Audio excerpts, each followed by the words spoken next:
Sathyabama Institute of Science and Technology.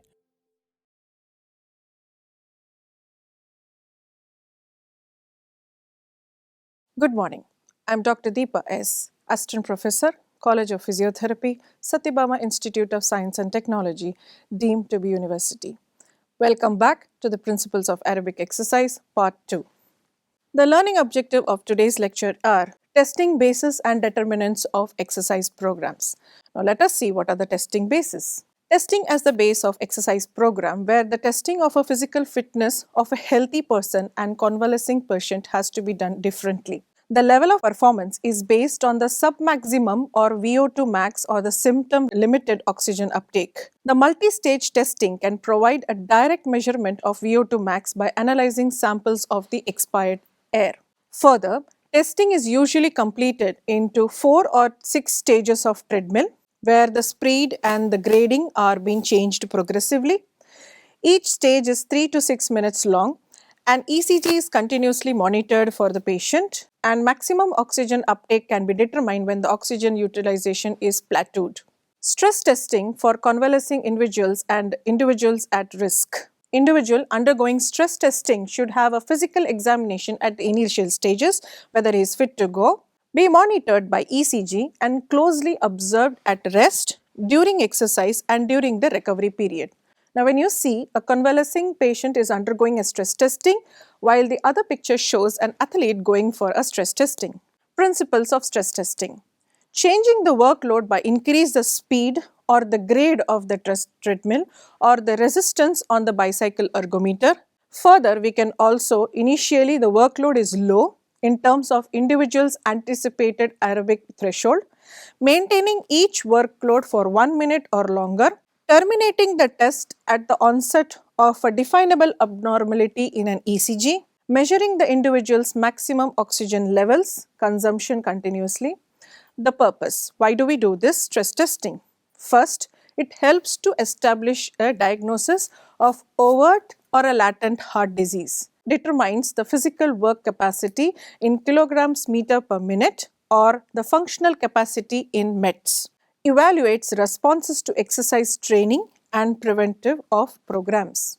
It also assists in selection and evaluation of appropriate modes of treatment for any kind of heart disease, is used clinically to evaluate patients with chest sensations of or history of chest pain to establish the probability that patients have a coronary heart disease. It also evaluates the functional capacity of patients with chronic heart diseases.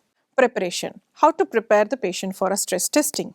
Initially, a thorough physical examination is being conducted. Along with that, an ECG is being monitored closely, which is to be observed at rest during the period of exercise and during the recovery period. And an informed consent signed by the patient has to be done. Termination. On what grounds can we terminate the stress testing? Firstly, if the patient is showing a progressive angina, there is a significant drop in the systolic pressure response to an increasing workload. Later, there are certain symptoms like lightheadedness, confusion, pallor, cyanosis, nausea, or peripheral circulatory insufficiency.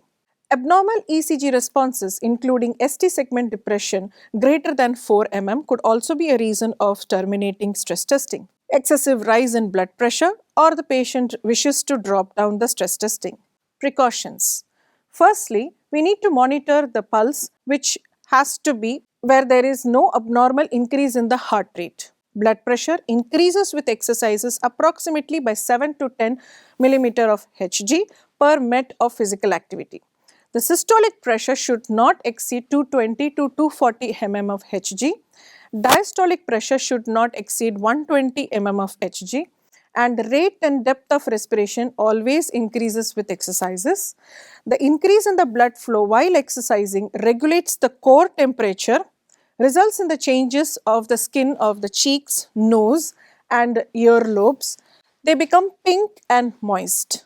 The determinants of an exercise program. These are the 4 determinants of exercise program. Firstly, intensity, which has an overload and specificity principle. Next is the duration, frequency and mode. Now let us see each in detail. Intensity. The overload principle, it is to improve the cardiovascular and muscular endurance, Higher the level of fitness, greater the intensity of the exercises. A conditioning response occurs usually by 60 to 90% of heart rate, maximum heart rate. 70% of maximum heart rate is the minimum level which exits the conditioning in sedentary people.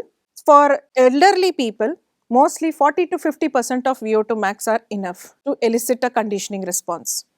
When we see in the specificity principle, it is related to training adaptation in metabolic and physiological systems, muscle strength without a significant increase in total oxygen consumption, aerobic or endurance training without anaerobic.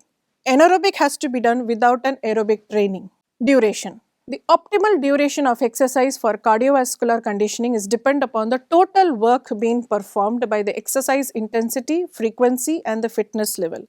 Greater the intensity of the exercise, shorter the duration of adaptation. Vice versa, lower the intensity of exercise, longer the duration needed.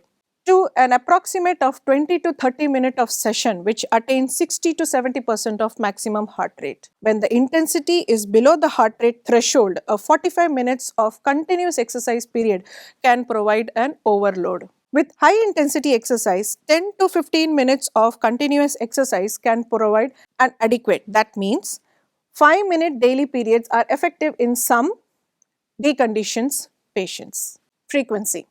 Frequency varies depends upon individual to individual, especially on their health and age. Optimal frequency of training is generally 3 to 4 times a week. A frequency of 2 times a week evoke cardiovascular changes.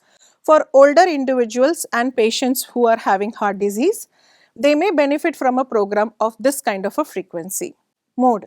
For a specific aerobic training exercise like cycling and running, overload must be using the muscles required for the activity that stresses the cardiovascular system. That is the specificity principle. If endurance of upper extremity is needed to be performed for a particular job, the muscles of the upper extremity has to be involved in the training of the exercises. Muscles trained developed a greater oxidative capacity with an increase in the blood flow to the area. Mode. The rise in blood flow is due to increase in microcirculation and more effective distribution of cardiac output. Training benefits are optimized and programs are made in such a way that it has to be met with the demands of the patients and capacities of the participants. The skill of the individual varies among each person's competitiveness and aggressiveness and variations in the environmental conditions. Reversibility principle. The beneficial effects of exercise training are transient as well as reversible. Detraining occurs when a person stops exercising. Only after 2 weeks of detraining, significant reduction in work capacity can be measured and improvement can be lost within several months. Finally, a similar phenomena occurs with individuals who are confined to bed rest with a particular type of illness or disability. The individual becomes severely deconditioned with loss of ability to carry out normal day-to-day like activities. The frequency or duration of physical activity is required to maintain certain level of aerobic fitness which is less than the required amount. Thank you.